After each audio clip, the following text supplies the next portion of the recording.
अब यहाँ पे देखो ऊपर एक चीज और थी जो मैंने यहाँ पे अभी छोड़ दिया था, यहाँ देखो, तो ये जो ये लिखा है ये बोल्ट्स के लिए लिखा है ना, ये किसके लिए लिखा हुआ है, बोल्ट्स के लिए लिखा हुआ है।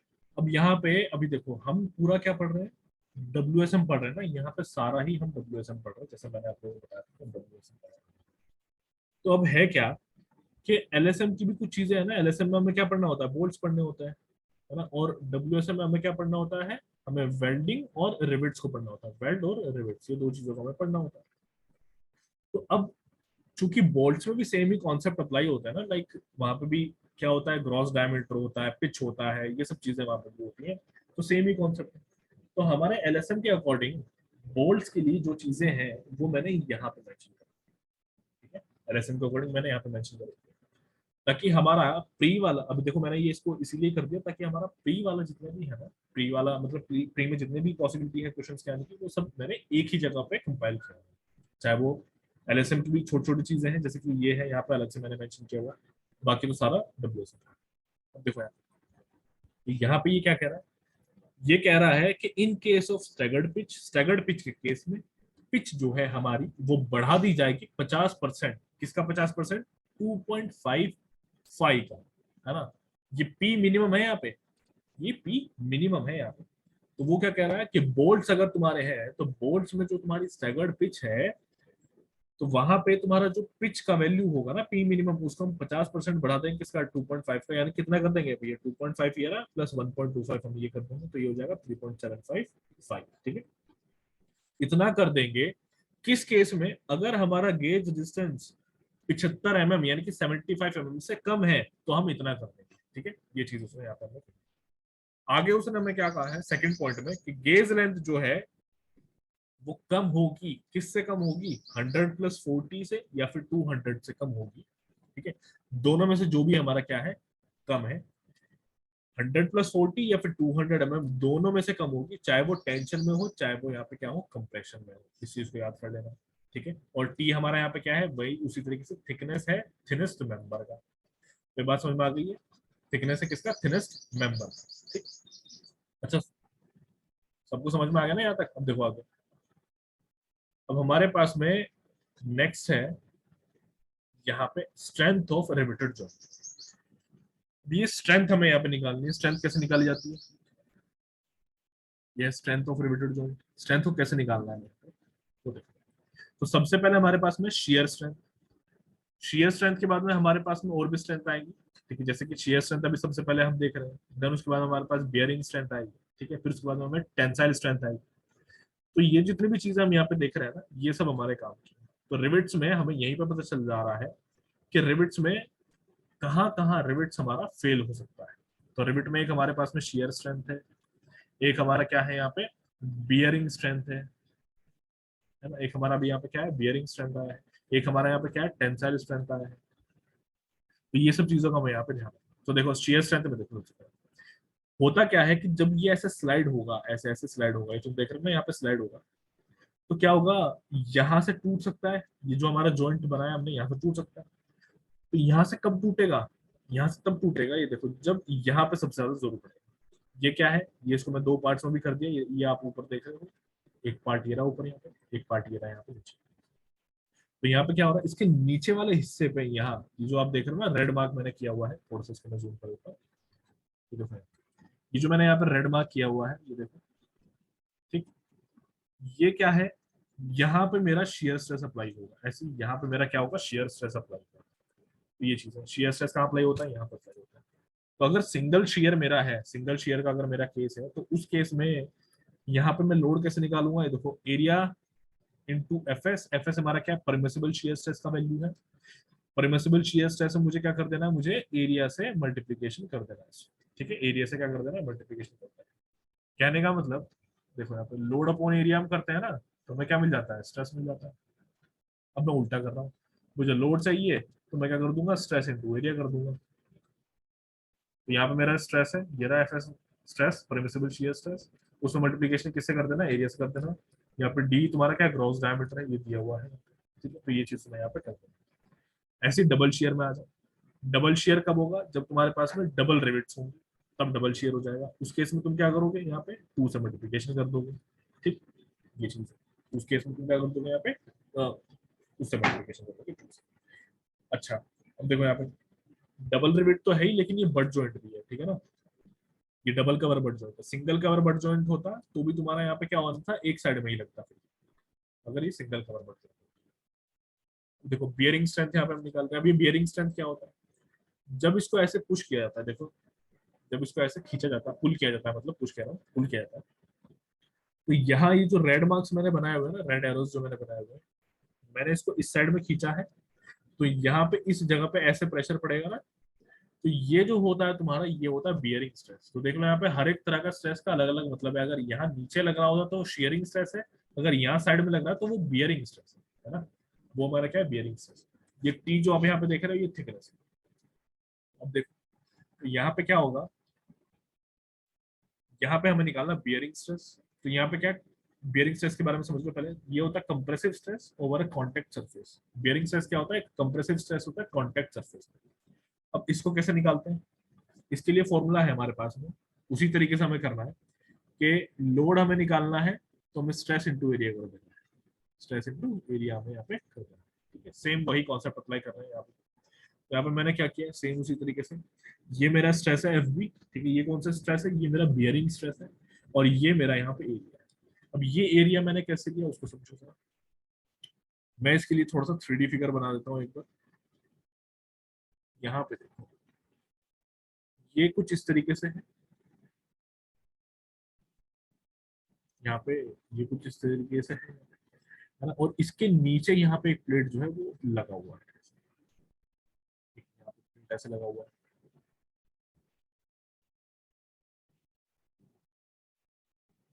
इस तरीके से यहाँ पे एक प्लेट जो है ये लगा हुआ है। अब वो क्या रहा है कि रिविट्स जो है तुम्हारी वो यहाँ से हमने डाली है, यहाँ से रिविट्स हमने जो है डाली हुई है ऐसे। तो तुम जब यहाँ से साइड से, इस साइड से देखोगे, तो तुम्हें यहाँ पे क्या मिल रहा है, ये जो हाइट तुम्हें दिख रही है, ये तो थिकनेस है, थिकनेस है। लेकिन जब तुम यहाँ से साइड से देखोगे तो तुम्हें क्या दिख रहा होगा कि यहाँ, अब इसको ना, ये वाले पार्ट को मैं यहाँ पे बना लेता हूँ ऐसे। अभी देखो ये तुम्हें दिख रहा है, तो यहाँ पे मैंने रिविट डाली हुई है, उस रिविट की वजह से इतना जो है ये स्पेस ही गायब है ना, ये क्या है, स्पेस ही गायब है। अब इतने ही रिविट पे तो प्रेशर लग रहा है, जो मैंने यहाँ पे भी रिविट बनाई है, इसको यहाँ पे ले आओ साइड में, इतनी ही रिविट के ऊपर तो क्या लग रहा है, प्रेशर लग रहा है ना। तो ये तुम्हारा क्या है, यहाँ पे डी डायमीटर है, ये जो आप देख रहे हो ये डी डायमीटर, और ये जो हाइट है यहाँ पे टी है, इतने पे तो लग रहा है। तो यहाँ इस तरीके से ये एरिया निकला है डी इंटू टी, ये मैंने उस रिविट का उतना हिस्सा बाहर निकाला, तो ये मेरा ये यहाँ पे हो गया डी इंटू टी, ठीक है ना, ये चीज, ये लैप जॉइंट की। चलो अब देखो बट जॉइंट में हम क्या कैसे करते हैं, ये हमारा यहाँ पे बट जॉइंट है, तुम लोग देख पा रहे हो, यहाँ पे T1 थिकनेस है इसका, कवर प्लेट का है, ठीक, मेन प्लेट का T थिकनेस है। तो यहाँ पे क्या होगा, बट जॉइंट में क्या होगा, बियरिंग एरिया जो होता है, बियरिंग एरिया जैसे ये हमने यहाँ पे निकाला ना, ये है हमारा बियरिंग एरिया। बियरिंग एरिया यानी कि जो एरिया सह रहा होगा, सह रहा होगा यानी कि बियर कर रहा होगा, वो है हमारा बियरिंग एरिया। ठीक, तो बट जॉइंट में क्या है ना कि बियरिंग एरिया हम मिनिमम लेते हैं किसका, या तो dt का, या तो dt का, या फिर 2dt1 का। 2dt1 क्यों हुआ यहाँ पे, एक यहाँ पे ऊपर और एक यहाँ पे नीचे, है ना, दोनों का ऐड करते हैं, तो या तो dt का या फिर 2dt1 का, ये। अब यहाँ पे देखो नेक्स्ट होता है tensile strength of plate. Tensile strength क्या है, कैसे निकालते हैं यहाँ पे, ये जो है ये भी इंपॉर्टेंट कॉन्सेप्ट है, बिकॉज ये एलएसएम में भी आता है, एलएसएम में भी हमें निकालना इसको आना चाहिए। ठीक, तो देखो आप इसमें कैसे किया था इसको। तो यहाँ पे अब ए नेट कैसे निकाला जाता है, ए नेट का मतलब है नेट एरिया, तो इसको कैसे निकाला जाता है, तो यहाँ पे देखो, ये जो है ये आप देख रहे हैं इसका फ्रंट व्यू, साइड व्यू देख रहे हैं, मतलब ऐसे साइड से देख रहे हैं, है ना।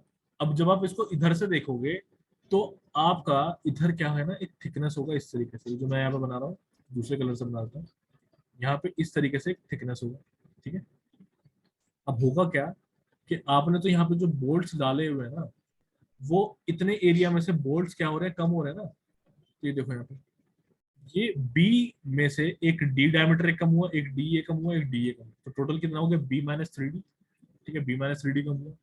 अब जो इसका थिकनेस है, यानी कि जो साइड में जो थिकनेस है यहाँ पे, उस थिकनेस से मैंने यहाँ पे इसको मल्टीप्लीकेशन कर दिया, तो यहाँ पे मेरा ये ए नेट आ गया। तो इस तरीके से मैं ए नेट निकाल लेता हूँ। अब यहाँ पे क्या करेंगे, उसी तरीके से लोड हम निकाल रहे हैं तो एरिया में स्ट्रेस का मल्टीप्लीकेशन कर देंगे। तो यहाँ पे AT जो यहाँ पे नीचे लिखा हुआ है, यहाँ पे T का मतलब है टेंसाइल स्ट्रेस, A का मतलब है यहाँ पे अलाउेबल, तो ये हो गया total allowable tensile stress in plate. ठीक है, ये हो जाता है PT यानी कि टेंसाइल लोड। ठीक, ये चीज हो जाती है। अब स्ट्रेंथ कैसे निकाली जाती है, जॉइंट की स्ट्रेंथ कैसे निकाली जाती है, ये देखो जॉइंट की जो स्ट्रेंथ है, अभी देखो तुमने जॉइंट्स की रिवेट सॉरी जॉइंट्स की जो स्ट्रेंथ है वो किस पर डिपेंड कर रही है भैया, जिस तरह का आप कनेक्शन वहां पे लगा रहे हो, जिस तरह का जॉइंट आप वहां पे लगा रहे हो उसी को तो डिपेंड करेगी ना। तो रिवेट्स पर डिपेंड करेगी, रिवेट्स लगा रहे हो आप तो रिवेट्स के लिए आपने कौन कौन सी स्ट्रेंथ देखी, एक शेयरिंग स्ट्रेंथ आपने देखी, एक आपने बियरिंग स्ट्रेंथ देखी है ना, एक आपने वहां पे टेंसाइल स्ट्रेंथ देखी। तो ये तीनों उसकी क्या हुई है, आपके जॉइंट की स्ट्रेंथ हुई है, और इनमें से हम ले लेंगे minimum value, minimum of these three. यहाँ पे है पीएस यानी कि शेयरिंग स्ट्रेंथ, पीबी यानी कि बियरिंग स्ट्रेंथ, और पीटी यानी कि टेंसाइल स्ट्रेंथ। ठीक है, तो ये हमारा हो जाता है। अब यहाँ पे एफिशिएंसी ऑफ जॉइंट देखो, एफिशिएंसी ऑफ जॉइंट का क्या फॉर्मूला है, एफिशिएंसी ऑफ जॉइंट जो है इसको हटा दो नीचे, ये सब जो नीचे का इसको हटा दो। एफिशिएंसी ऑफ जॉइंट का फॉर्मूला होता है यहाँ पे ईटा से डिनोट किया जाता है उसको, स्ट्रेंथ ऑफ जॉइंट, जो भी आपका जॉइंट है उसकी strength, strength of joint upon में स्ट्रेंथ ऑफ सॉलिड प्लेट, यहाँ पे क्या है स्ट्रेंथ ऑफ प्लेट, और इनटू 100 कर, तो ये आपका एफिशिएंसी का फॉर्मूला। अब यहाँ पे ये आपका यहाँ पे फॉर्मूला है। ठीक है, ये मोस्ट इंपॉर्टेंट फॉर्मूला है, इसको याद रखना, वेरी इंपॉर्टेंट, एग्जाम में आता है एफिशिएंसी का।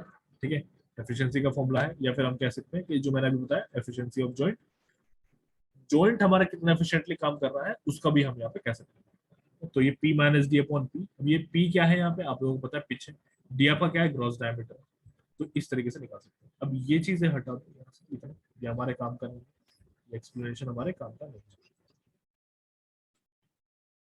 ये भी हटा दो, ये भी हमारे काम का नहीं, ज्यादा एक्सप्लेनेशन। हाँ, ये जो चीज बीच में लिखी है बस ये हमारे काम। ठीक, अब ये रिविट वैल्यू क्या होती है इसको समझते हैं। रिविट वैल्यू है, मिनिमम लेते हैं रिविट वैल्यू किसका, मिनिमम लिया जाता है जो हमारा पीएस है और जो हमारा पीबी है उसका मिनिमम लिया जाता है, वो हमारा रिविट वैल्यू। अब इस रिविट वैल्यू पर डिपेंड करते हैं हमारे नंबर ऑफ रिविट्स। अब नंबर ऑफ रिविट्स कैसे निकाले जाते हैं वो देखो, टोटल लोड को डिवाइड कर दो रिविट वैल्यू से, ये जो रिविट वैल्यू मैंने यहाँ पे निकाली है ना उस रिविट वैल्यू से डिवाइड कर दो, मुझे यहाँ पे नंबर ऑफ रिविट्स मेरे मिल जाएंगे। ठीक है, अब एक चीज मैं आप लोग बता दूं कि गसट प्लेट में मिनिमम नंबर ऑफ रिविट्स जो है वो दो होते हैं। तो कितने होते हैं, दो होते हैं। ये गसट प्लेट क्या है, ये जो आप यहाँ पे ऊपर देखें ना, ये जो चीज, ये जो फिगर यहाँ पे बना हुआ है ये गसट प्लेट है, ये जो है आपका यही गसट प्लेट है, ये है गसट। तो यहाँ पे मैंने 3 लगाए हुए हैं, मिनिमम मेरे यहाँ पे कितने हैं, 2 है, यहाँ पे मैंने 3 लगाए हुए, मिनिमम यहाँ पे 2 रिविट्स हैं। यही चीज यहाँ पे लिखी है कि but in connection of गसट plate minimum limit is 2। अब आगे ये तरह हमने समझ लिया। अब लेफ्ट जॉइंट में देखो, लेफ्ट जॉइंट में हमारा क्या है, ये आपका होता है लैप लेंथ। ठीक है, लैप लेंथ यानी कि जितना आपकी ओवरलैपिंग हो रही है, जितने हिस्से में आपकी ओवरलैपिंग हो रही है वो आपका लैप। तो मैं आपका इसको थोड़ा शेड करके दिखाता हूँ, ये देखो कितने हिस्से में ओवरलैपिंग हो रही है ना, तो ये आपका हो गया है लैप लेंथ। ठीक, T1 थिकनेस है, T2 थिकनेस है दूसरे वाले। ग्रिप लेंथ क्या होता है, ग्रिप लेंथ होता है जब हम दोनों को मिलाते हैं, यार कि T1 और T2 दोनों को मिलाते हैं तो ग्रिप लेंथ बनता है। ठीक है, और लैप लेंथ कब बनता है, जो हमारा ओवरलैपिंग जोन होता है उसको हम लैप लेंथ कहते हैं। तो यहाँ पे फॉर्मूला आप लोगों के सामने, L G equals to, L G का मतलब grip length, L G equals to T1 plus T2 should not be greater than 5D, यानी कि ये 5D से ज्यादा नहीं होना चाहिए, 5D से कम ही होना चाहिए। ठीक है, अब यहाँ पे D क्या है आपका ग्रॉस डायमीटर, मैंने मेंशन किया। ये सब अकॉर्डिंग टू द कोड है, सब कुछ रट लेना है। ठीक है, इसको सबको रटना है कोड के अकॉर्डिंग।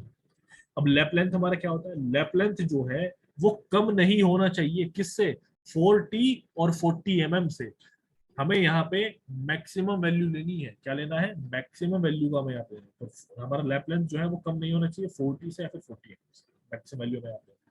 टी हमारा क्या है, थिकनेस है थिनर प्लेट, याद रखना, थिकनेस ऑफ थिनर प्लेट। अब यहाँ पे देख लो आप, नेक्स्ट ये चीज हमने समझ ली। अब यहाँ पे एक सेकंड, यहाँ पे फिर छोटा सा कुछ मिसिंग है, एक सेकंड मुझे दो। हाँ, तो देखो अभी यहाँ पे ये जो है मेरे सामने, मतलब ये वाला जो आप देख रहे हो, ये वाला पेज, इस पेज को बताने से पहले मुझे और कुछ चीजें जो है वो बतानी पड़ेगी, तो वो मैं यहाँ पे मेंशन कर देता हूँ। यहाँ पे मैं मेंशन कर देता हूँ, यहाँ पे मतलब पहले ये वाला पेज खत्म होगा, फिर हम यहाँ पे आएंगे, फिर ये चीजें जो मैं यहाँ पे लिखने वाला हूँ, इनके बाद में हमें यहाँ इस पेज पे आना है। ये चीज याद रखना। अब यहाँ जो मैं बता रहा हूँ वो देखो। अब यहाँ पे हम वेल्डिंग के बारे में सीख रहे हैं। इसके बारे में सीख रहे हैं, वेल्डिंग के बारे में सीख रहे हैं। तो जो हमारी वेल्डिंग है वो कितने तरह की होती है, पहले तो हमें ये जान लेना है। जो हमारी वेल्डिंग है, ये हमारे पास में एक होती है फिलेट वेल्डिंग। एक क्या होती है, फिलेट वेल्डिंग होती है। ये रही फिलेट वेल्डिंग। और एक हमारे पास में यहाँ पे जो है बट वेल्डिंग, ये है बट वेल्डिंग। अब ये फिलेट वेल्डिंग जो है, ये भी लैब जॉइंट की ही तरह होती है। ठीक है, तो पहले यहाँ पे मैं फिलेट वेल्ड के बारे में बता देता हूँ। फिलेट वेल्ड देखो, फिलेट वेल्ड। फिलेट वेल्ड क्या होता है, मान लो कि एक मेंबर मेरा यहाँ पे है ऐसे इस तरीके से। ठीक है, एक मेंबर मेरा ये रहा, और इसके नीचे एक मेरा दूसरा मेंबर है इस तरीके से। इन दोनों को मुझे क्या है, जोड़ना है, इनको मुझे कनेक्ट करना है। तो यहाँ पे इस हिस्से पे जो मैं वेल्डिंग करूंगा, यहाँ पे जो वेल्डिंग मैं करूंगा अभी इस तरीके से इनको रख करके जो मैं वेल्डिंग करूंगा, इसको हम फिलेट वेल्ड कहते हैं। इसमें ये जो चीज आप देख रहे हो यहाँ पे, ये है मेरा S1। यहाँ पे जो आप अब देख रहे हो, ये है मेरा S2। मतलब ये जो हाइट आप देख रहे हैं ना, ये वेल्ड हुआ है। ये जो मैंने यहाँ पे शेप बनाया है, ये मेरा वेल्ड है। और इसको हम कहते हैं फ्यूजन जोन। ये जो आप देख रहे हो, ये होता है फ्यूजन जोन। तो फ्यूजन जोन मैं यहाँ पे बताता हूँ। फ्यूजन जोन क्या है, कैसे होते हैं, कितनी शेप्स हो जाती है फ्यूजन जोन की। तो पहली शेप यहाँ पे हो जाती है कॉन्वेक्स। Convex shape. तो यहाँ पे वो इस तरीके से शेप बनाता है, कॉन्वेक्स वाली। ठीक है, दूसरा शेप मेरे पास में यहाँ पे हो जाता है कॉन्केव शेप। अभी कॉन्केव शेप कैसा होता है, इस तरीके से होता है कॉन्केव शेप। ये जो आप देख पा रहे हो, ये हमारा कॉन्केव शेप हो जाता है। एंड थर्ड होता है यहाँ पे मीटर शेप। और मीटर शेप क्या है, इस तरीके से जो एक स्ट्रेट लाइन अगर बन जाती है, तो वो हमारा यहाँ पे मीटर शेप है। अब यहाँ हम क्या करेंगे, यहाँ से मैं एक लाइन को ड्रॉ करूंगा, इन एंड से मैं लाइन को एक ड्रॉ करूंगा, और यहाँ से मैं एक परपेंडिकुलर डालूंगा। ये जो आप देख रहे हो, ये मेरा क्या है, परपेंडिकुलर। अब ये जो डिस्टेंस आप लोगों के सामने है ना, ये वाला डिस्टेंस, ये जो डिस्टेंस है, ये है आपका टी। ये थिकनेस नहीं है, ये थ्रोट थिकनेस है। यहाँ पे अंतर है, ये है आपका टी। टी यानी कि थ्रोट थिकनेस। ठीक, थ्रोट थिकनेस। ये फ्यूजन जोन भले ही है, लेकिन इसको हम पूरे को थ्रोट भी बोलते हैं। टी हमारा थ्रोट थिकनेस हो गया। S1 S2 जो है वो लेग्स है वेल्ड। S1 S2 क्या है, ये दोनों के बारे में बता देता हूँ। ये S1 और ये S2, ये आपके लेग्स हैं किसके, वेल्ड के। Legs of weld. ठीक, ये चीज है। अब हमारा जो वीकेस्ट प्लेन होता है वो थ्रॉट के थ्रू पास होता है। तो थ्रॉट आप देख रहे हो ना, थ्रॉट कहाँ पे है। कहने का मतलब क्या है, वीकेस्ट प्लेन। वीकेस्ट प्लेन का मतलब हुआ जिस प्लेन के थ्रू टूट सकता है ये। तो ये जो वेल्डिंग है, अगर आप इसको ऐसे खींचो और इस वाले पार्ट को ऐसे खींचो, तो ये कैसे टूटेगा, ये यहाँ से टूट जाएगा इस तरीके से। बीच से ही तो टूटेगा। जो ग्रीन लाइन मैंने बनाई है ना, यहाँ से टूटेगा, इससे इस तरीके टूट जाएगा। तो ये है हमारा वीकेस्ट प्लेन। तो यानी कि जो हमारा थ्रॉट है वो वीकेस्ट प्लेन के थ्रू पास होता है। तो यहाँ पे नोट करके लिखो, एग्जाम में आएगा। Note, weakest plane passes through throat. Weakest plane passes through throat. पहली चीज ये है। दूसरा देखो, फिलेट वेल्ड जो होता है हमारा, वो शियर में फेल होता है। फिलेट वेल्ड फेल्स इन शियर, इसको याद रखो। यानी कि जो हम यहाँ पे डिजाइनिंग करेंगे, जो हम स्ट्रेंथ का यहाँ पे चेक करेंगे, वो शियर के लिए चेक करेंगे। अब यहाँ पे जो वेल्ड साइज है हमारा, वो क्या होता है, देखो वेल्ड साइज वो मिनिमम होगा। Weld size equals to minimum of S1 and S2, ये हो गया हमारा मिनिमम ऑफ SN और S2, ये चीज, ठीक। अब जो हमारा मिनिमम वेल्ड साइज है वो डिपेंड करता है किस पे, थिकनेस पे डिपेंड करता है, किसकी, जो हमारी जो प्लेट्स आप देख रहे हो ना, ये वाले जो हम प्लेट्स देख रहे हैं, इनकी थिकनेस पे डिपेंड करता है, ठीक। ये चीज मैंने आपने यहाँ पे समझ लिया। अब यहाँ पे देखो, मिनिमम थिकनेस जो होती है हमारे मेंबर की, वो कितनी होती है, एक सेकंड वो भी बता दो। मिनिमम थिकनेस ऑफ मेंबर, तो यहाँ पे नोट करते हैं, minimum thickness of member plate equals to 6 mm। ये किस केस में है 6 mm? ये जनरल कंडीशन है। जनरल कंडीशन का मतलब जहां पे तुम लोग पेंट कर सकते हो, मतलब एक तरीके से रिपेयरिंग वहां की हो सकती है, सर्विसिंग वहां की हो सकती है, ठीक है, ये चीज है। ऐसे ही अगर कंडीशंस खराब हो तो वहां पे 8 mm हो जाता है, जहां पे हमारा वेदर कंडीशंस, वेदर कंडीशंस या फिर दूसरी कंडीशंस, लाइक तुम सर्विसिंग नहीं कर सकते, रिपेयरिंग नहीं कर सकते, तो वहां पे 8 mm दिया जाता है, ठीक है, ये चीज है। अब थिकनेस देखो, थिकर प्लेट, यहाँ पे थिकनेस ऑफ थिकर प्लेट,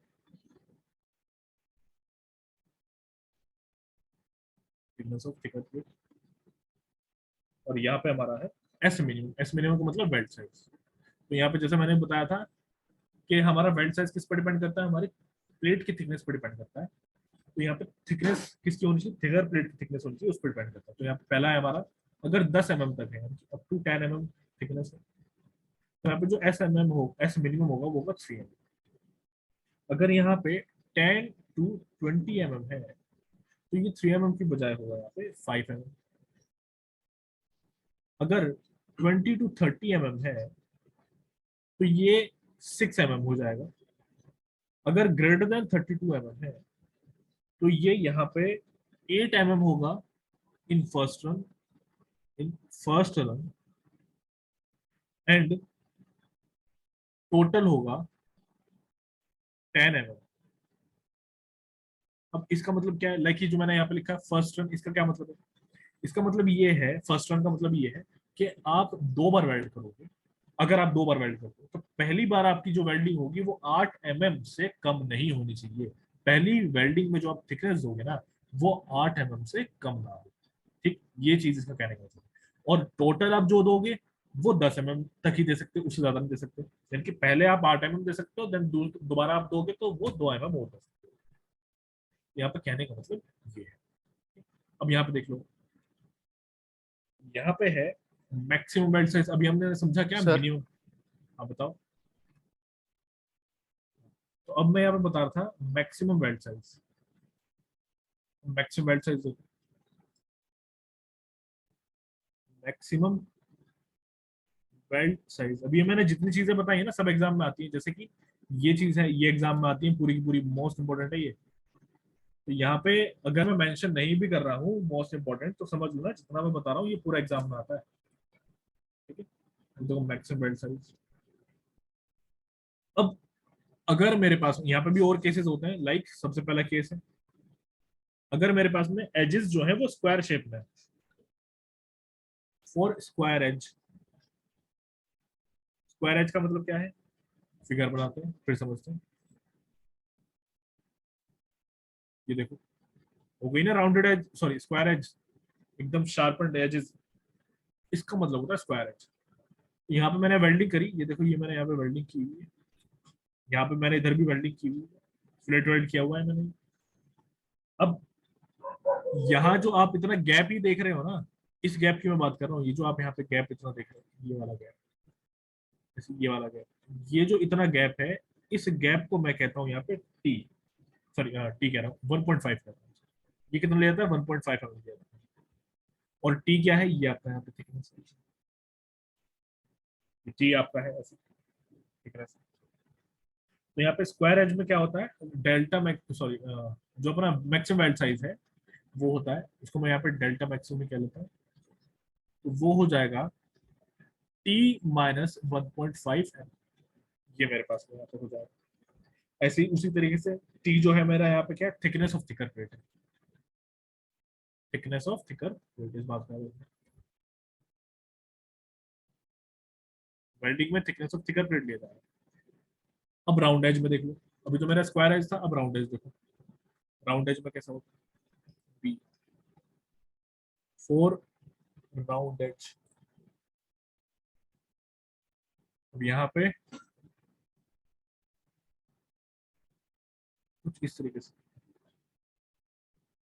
तो तुम्हारा यहाँ पे एंगल है, ठीक है, राउंड एजेस हैं इसके, यहाँ पे मुझे इसकी वेल्डिंग करनी है, तो थोड़ा सा बड़ा साइज से बना,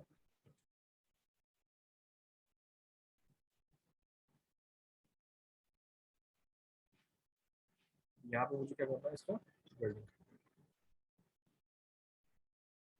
ठीक, ओके। तो यहाँ मैं इसकी वेल्डिंग कर रहा हूँ, ये जो इतना मैंने दिखाया है रेड से, ये मैं इसकी वेल्डिंग कर रहा हूँ। थिकनेस यहाँ पे टोटल कितनी है, ये है यहाँ पे थिकनेस, जो आप देख रहे हो ये मेरा यहाँ पे टी थिकनेस है। तो यहाँ पे डेल्टा मैक्सिमम देखो, वो हो जाता है यहाँ पे 3/4 टी, ठीक है, ये क्या है 3/4 टी, ये चीज। अब यहाँ पे देखो, और अब ये जो यहाँ पे फ्यूजन जोन बना हुआ है,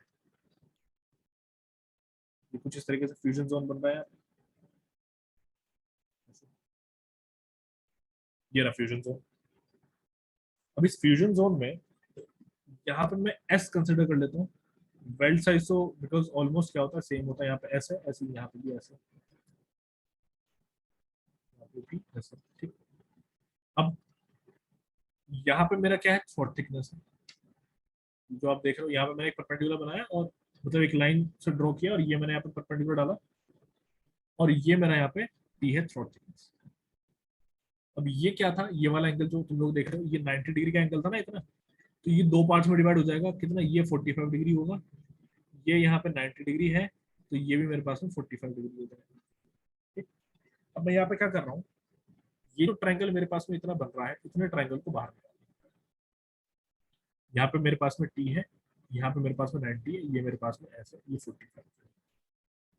अब मैं क्या कर रहा हूँ यहाँ पे, तो एक बार लगाना cos 45 को यूज करना है यहाँ पे, cos 45 मेरे पास में क्या हो जाएगा, P upon, sorry B upon H होगा, बेस मेरे पास में कितना टी, एच मेरे पास में कितना एस, तो यानी कि टी जो है वो मेरे पास में आ जाएगा यहाँ पे S cos 45 degree, values put करोगे तो वो आ जाएगा मेरे पास में यहाँ पे एस अपॉन √2, यानी कि टी मेरे पास में आ रहा है यहाँ पे 0.707 एस, ये चीज मेरे पास में आ जाएगी। अब देखो, तो यहाँ पे इसके बेसिस, जैसे मैंने यहाँ पे भी ये कैलकुलेशन की है, इसके बेसिस पे यहाँ ये जो तुम यहाँ देख रहे हो ऊपर, अब यहाँ आ जाओ इस पेज पे, ये है। अब तो यहाँ पे एस जो तुम देख रहे हो वो है क्या, फ्यूजन फेसेस हैं, जो मैंने अभी बताया था यहाँ पे एस, ठीक। अब देखो आगे क्या हो रहा है, अब यहाँ पे मैं क्या कह सकता हूँ, अभी भी मैंने कैलकुलेशन की है, तो थ्रोट थिकनेस का मेरे पास में क्या फॉर्मूला निकाला था, यहाँ पे एस cos 45, तो यहाँ पे मुझे क्या पता चला कि जो मेरा थ्रोट थिकनेस है वो डिपेंड कर रहा है किस पे, एंगल पे, ये रहा angle, angle of fusion faces, और वेल्ड साइज, ये रहा हमारा वेल्ड साइज, इस पे डिपेंड कर रहा है। तो ये चीज जो मैंने अभी यहाँ पे कंक्लूड करी है, ये मोस्ट इंपॉर्टेंट है, ये भी, और ये प्री में पूछा जाता है, आएगा। अब यहाँ पे क्या कह रहा है, थ्रोट थिकनेस जो है वो नेसेसरी है, क्यों, फिलेट वेल्ड जो है वो शेयर में फेल हो जाता है, और मिनिमम थ्रोट थिकनेस पे एरिया जो होता है वहां पे कम होता है, थ्रोट थिकनेस पे क्या होता है, एरिया कम होता है बेसिकली। सो मतलब यहाँ पे क्या है कि अगर मुझे टी का वैल्यू पता चल जाएगा, तो यहाँ पे मैं जो है वो एरिया कैलकुलेट कर लूंगा, और अल्टीमेटली जो स्ट्रेंथ मुझे मिलेगी वो कैलकुलेट कर लूंगा। तो यहाँ पे ये कहने का क्या मतलब, दोबारा मैं बताता हूँ, यहाँ पे ये देखो, इधर नीचे आ जाओ, यहाँ पे इस टी पे, ये जो टी आप देख रहे हो थ्रोट थिकनेस, ये तो कम होता है ना वैल्यू, काफी कम वैल्यू होता है, तो यहाँ पे एरिया भी कम ही है। अब यहाँ पे एरिया कम है, तो फिर यहाँ पे फेलियर के चांसेस यहाँ पे हैं, इसी थ्रोट थिकनेस के थ्रू है। तो यहाँ पे वो ये कह रहा है कि अगर मुझे थ्रोट थिकनेस पता चल रहा है, तो मुझे ये एरिया पता चल जाएगा, एंड एरिया पता चल गया तो मुझे अल्टीमेटली यहाँ पे स्ट्रेंथ जो होगा वो स्ट्रेंथ मुझे पता चल जाएगा, ठीक है, ये चीज यहाँ पे कहना चाहिए। तो देखो यहाँ पे क्या हो रहा है, सिंस टी को, जो मैंने अभी अभी कैलकुलेट किया कि टी क्या है मेरा 0.7s है ना, तो टी को मैं 0.7 क्या है मेरा एक कांस्टेंट वैल्यू है, तो वो कांस्टेंट वैल्यू को मैंने यहाँ पे के से डिनोट कर दिया, देखो के, तो टी इक्वल्स टू के एस, ये फॉर्मूला हो गया, और ये प्री में आया हुआ है, मोस्ट इंपोर्टेंट है ये भी, वेरी इंपॉर्टेंट, और ये आएगा भी आगे जितना मैं यहाँ पे बता रहा हूँ एक एक चीज मिलेगी एग्जाम में, ठीक। तो मोस्ट इंपोर्टेंट। और यहाँ पे एक नेक्स्ट चीज ये कि जो हमारा थ्रॉट थिकनेस है वो 3 mm से कम है। अब के हमारा क्या है, कांस्टेंट है, जो कि डिपेंड कर रहा है किस पे, फ्यूजन फेसेस पे और वेल्ड साइज पे। अब यहाँ पे जो नीचे मैंने वैल्यूज दे रखी ये देखो जरा ध्यान दो, 60 डिग्री से लेकर के 120 डिग्री तक ये मेरा क्या होगा, वैल्यू होगा किसका, एंगल का।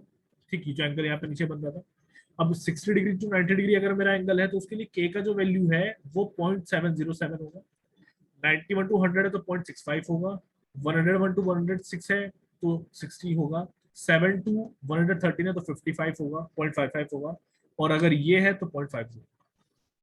ये वैल्यूज याद कर लेना, मोस्ट इंपॉर्टेंट, वेरी इंपॉर्टेंट। ठीक है, मोस्ट इंपॉर्टेंट वैल्यू। उसके बाद में यहाँ पे देखो, थीटा जो है वो मेरा 120 से ज्यादा नहीं होना चाहिए। अगर 120 से ज्यादा हो गया तो टी का वैल्यू जो है वो और कम हो जाएगा, और हमारा यहाँ पे क्या हो जाएगा, फेल हो जाएगा स्ट्रक्चर। जो भी हमारा वेल्डिंग है वो हमारी क्या हो जाएगी, फेल हो जाएगी। ठीक है, ये चीज है।